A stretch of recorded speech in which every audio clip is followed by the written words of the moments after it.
বউ, অনেক বেলা হয়ে যাচ্ছে। আমাকে তো কাজে যেতে হবে। ঘরে যা আছে খেতে দাও। গত রাতে দু মুঠো পান্তা ভাত ছাড়া আর কিছুই নেই। ওটাই খেয়ে যেতে হবে। কি আর করার, পান্তা ভাত যখন আছে তাহলে তাই দাও। ছেলে মেয়েদের নিয়ে তাই খাই। ঠিক আছে, এই নাও। লতা, ঘরের সামনের মরিচ গাছ থেকে কটা কাঁচা মরিচ তুলে নিয়ে আয় দেখি। এখনই আনছি মা।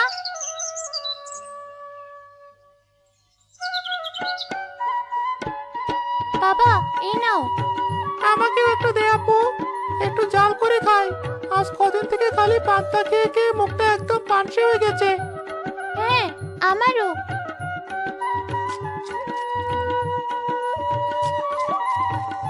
একটু ঝাল করে খেয়ে এবার ভালো লাগছে। ভাত খাওয়ার সময় এত কথা বলতে নেই।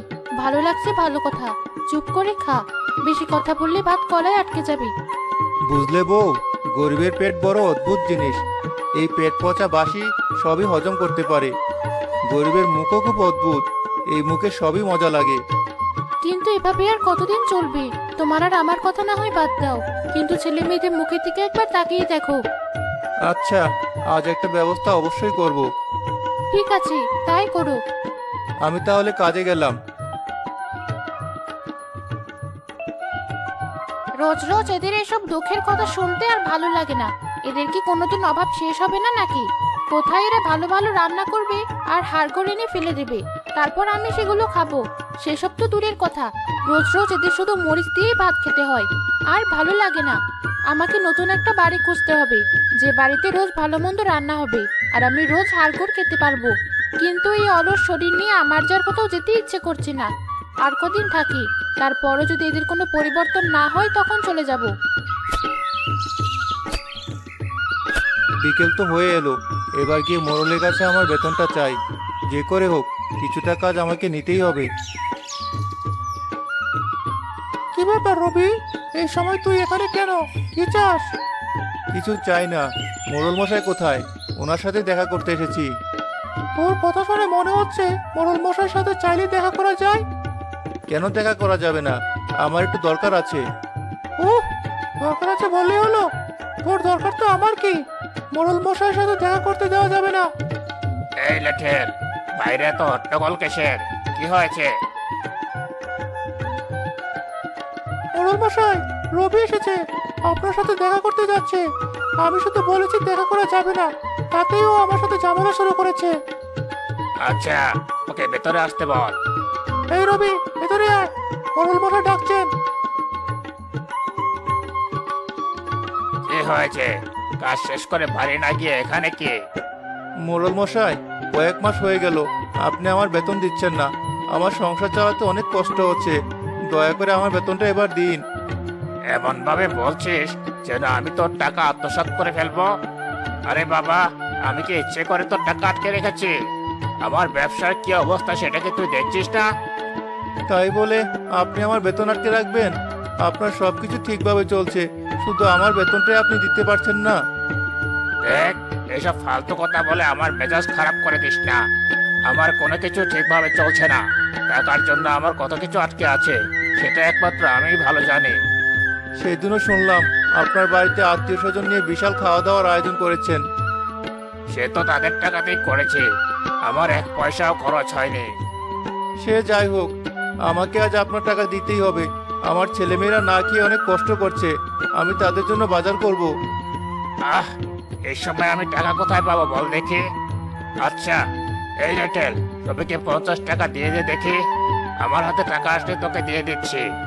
কি, 50 টাকা? 50 টাকা দিয়ে আমি কি করব? এতদিন পর টাকা চাইতে এসেছি, আর আপনি কি না আমাকে 50 টাকা দিতে চাইছেন? আমার কাছে টাকা নেই তো কি করব বল? ছেলে মেয়েদের কথা বললি বলে রেটেলকে বলে 50 টাকা দেওয়ার ব্যবস্থা করছে, যাতে করে কিছু একটা কিনে নিয়ে যেতে পারিস। এখন তুই যদি সেটাও না চাস, তাহলে আমার আর কিছুই করার থাকবে না।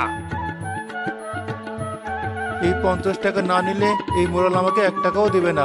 তার চেয়ে ভালো এই 50 টাকাই নিয়ে যাই। আচ্ছা বেশ, 50 টাকাই দিন। তবে যত তাড়াতাড়ি পারেন আমার সব টাকা দিয়ে দেবেন। বেশ, এখন এই 50 টাকা নিয়ে যা দেখি। এই নে তোর 50 টাকা।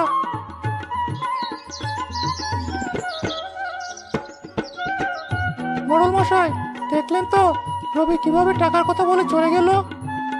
সে যত যাই বলুক না কেন, টাকা আমি দেব না।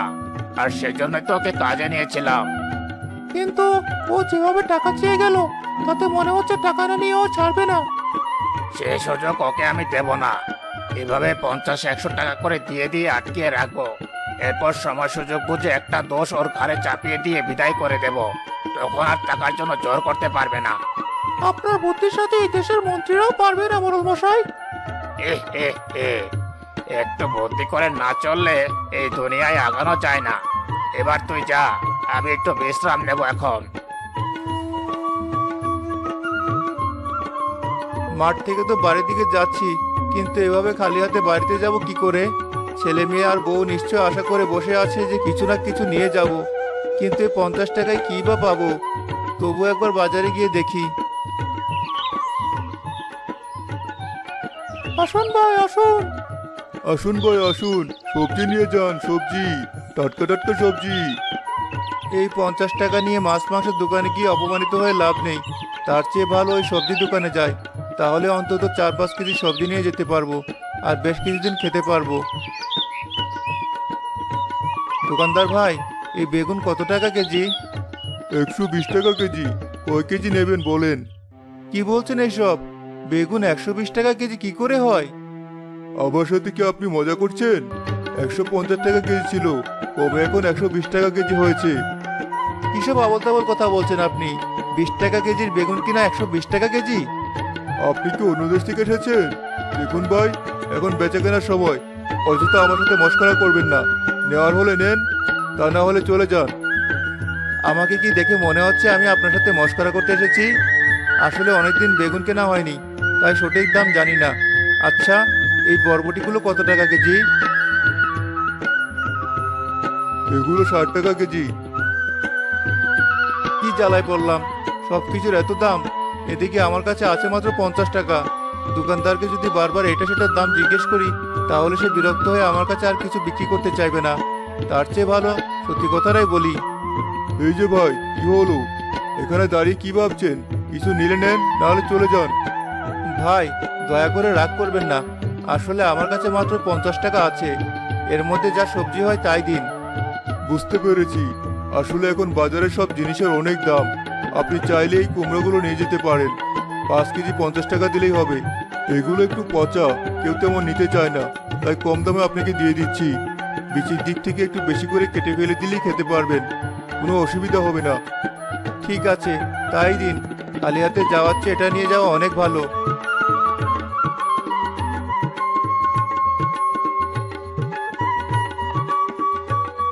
কি রে বাবা, কি হয়েছে তোর?